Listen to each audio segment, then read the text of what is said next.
또 무슨 고민 있어요, 문덕은? 아니 제 친구가 좌파면 친북 좌빨이고 우파면 아하. 친일 매국노라는데 저는 친북도 아니고 친일도 아닌데 그럼 도대체 저는 어떤 파죠? 문덕은 있잖아요. 이게 에너지파 아니에요?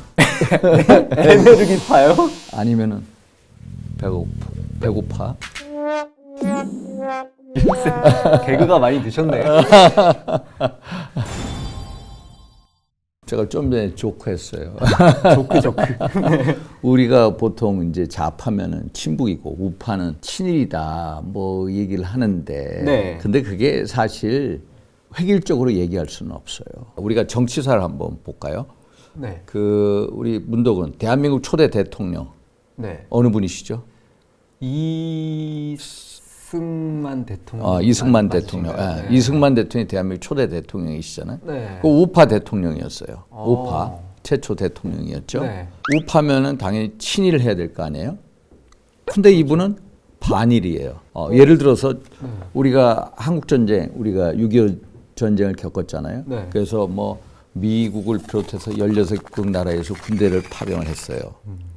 그래서 1953년 10월 27일 휴전 협정으로 이제 휴전이 됐죠. 아직까지도 우리는 휴전 상태예요.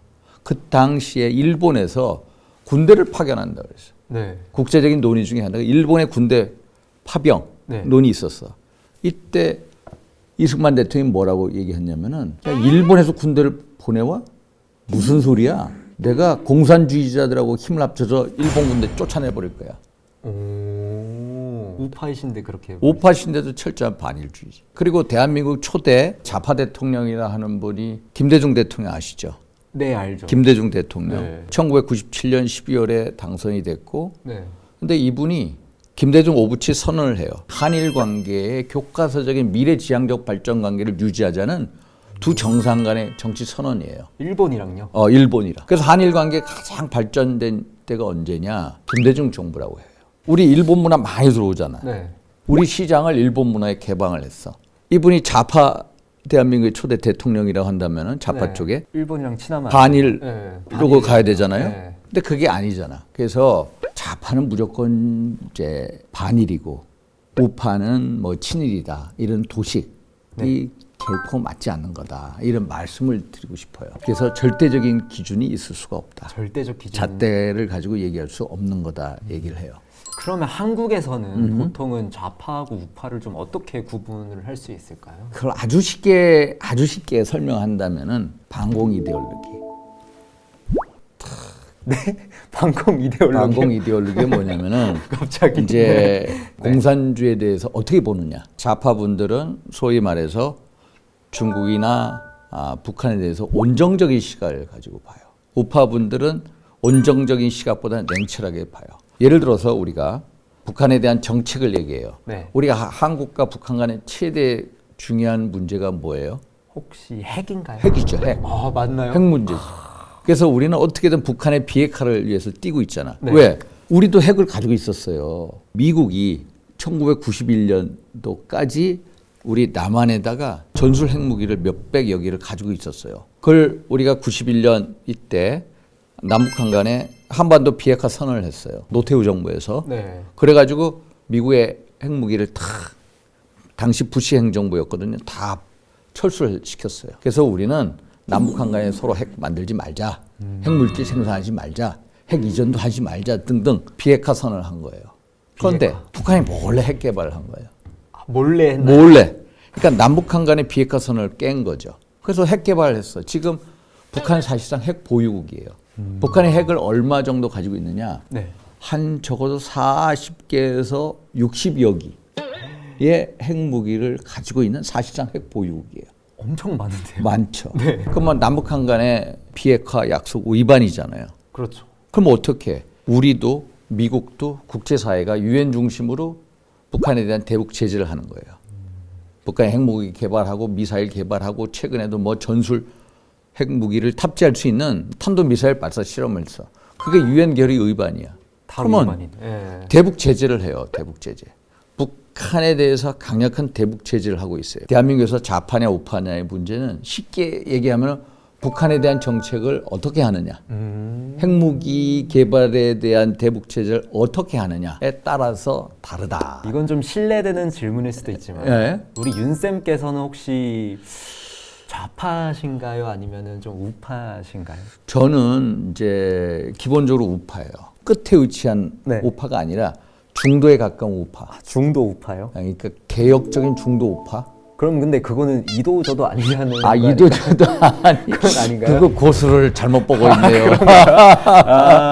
근데 물론 정치에 있어서 절대적인 기준, 절대적인 선은 있을 수가 없어요. 자꾸 이렇게 그런 식으로 뭐 너는 어느 파다 막 해서 규정 짓고 하면은 서로 갈등이 생길 수 있는 시발점이 될 수 있거든요. 그래서 우리는 다양성의 사회고요. 그래서 이 다름을 폭넓게 포용하고 수용할 때 우리가 훨씬 더 조화로운 사회를 만들고 발전할 수 있을 거라고 봐요. 그래서 제가 왜 중도 우파라고 말씀을 드리냐면은 네, 이유가 뭐죠? 북한의 그 기하선상에서 헤매는 북한 주민들 영양실조된 비율이 얼마 정도라고 생각해요?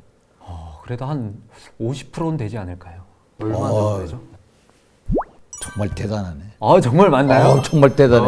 옛날에 찍기 이거 잘했죠. 아유, 그럼요.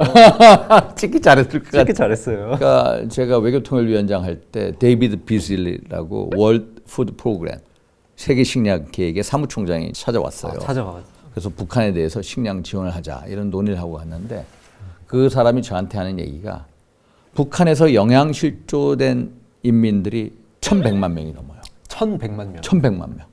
그게 한 48, 9% 돼요. 그러면은 예를 들어서 북한에 얼마나 많은 영유아들이 있어요. 산모들이 있잖아요. 있겠죠. 산모들이 영양제가 없어가지고 출산하다가 죽는 경우가 많아요. 그런 어떤 영유아 산모들한테 어떤 지원, 영양제 지원을 한다든지, 지원해야죠. 영양식품이라든지, 뭐 라면이라든지 담요 이런 인도적인 지원을 하자. 그런 인도적 지원은 정치 상황하고 관계없이 하자. 물론 중요한 것은 우리의 지원이 수혜자한테 반드시 들어가게끔 해야 되죠. 그렇죠? 그렇죠. 투명하게. 그 사람들한테 가야죠. 공개적으로. 네. 그러면 우리가 지금 북한에 가서 못 하잖아요. 그러면 세계 식량 계획의 그 실무진들 통해서 정말로 영유아나 아동들이나 산모들에게 영양 지원이 될 수 있게끔 하자라는 주장을 계속해요. 아, 윤 쌤께서. 제가 계속해서 북한에 대해서 지원을 하자, 인도적 지원을 하자라는 건데 우파에서는 무슨 소리냐?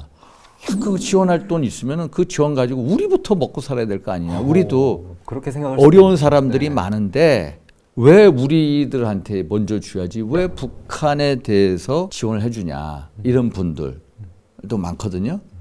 그래서 저는 우파 중에서도 이 중도 쪽에 지원을 하자. 그러면 지금 외교통일위원장이 송영길 위원이고 저는 이제 전임 위원장인데 네. 둘이 가끔 일치하는 게 있었어요. 거기서. 가끔. 네. 가끔. 저는 우파고 저쪽은 좌파라고 한다면은 북한에 대해서 정말로 기하선상에 헤매는 사람들 또 영유아, 아동, 산모들에 대해서 지원을 하자. 이런 거에 있어서는 항상 같은 의견을 냈어요. 그래서 저를 보통 이제 중도 우파 쪽으로 분류가 될 수가 있을 것 같아요. 근데 우리 문도구는 저한테 이제 쩔을 몇 번 받았는데 많이 본인 받았죠. 성향은 어떻게 생각? 제가 이 쩔을 받으면서 든 생각은 이 정치적인 좀 성향보다는 결국에는 우리 국민들이 잘 사는 방향으로 우리 나라가 잘 되는 방향으로 가야 되는 게 맞지 않을까. 그게 좀 성향보다는 중요한 게 아닐까. 이런 생각을 좀 하게 됐습니다. 대단하네요. 대단한가요? 대단해요. 이걸 바로 청출 어람이라고 그래요. 정말로 쩔을 받으시면서 너무너무 많이 배우시고 성숙이 된 것 같아요. 더 배우겠습니다. 수고 많이 하셨고요. 네. 오늘도 인사할까요? 쩔바!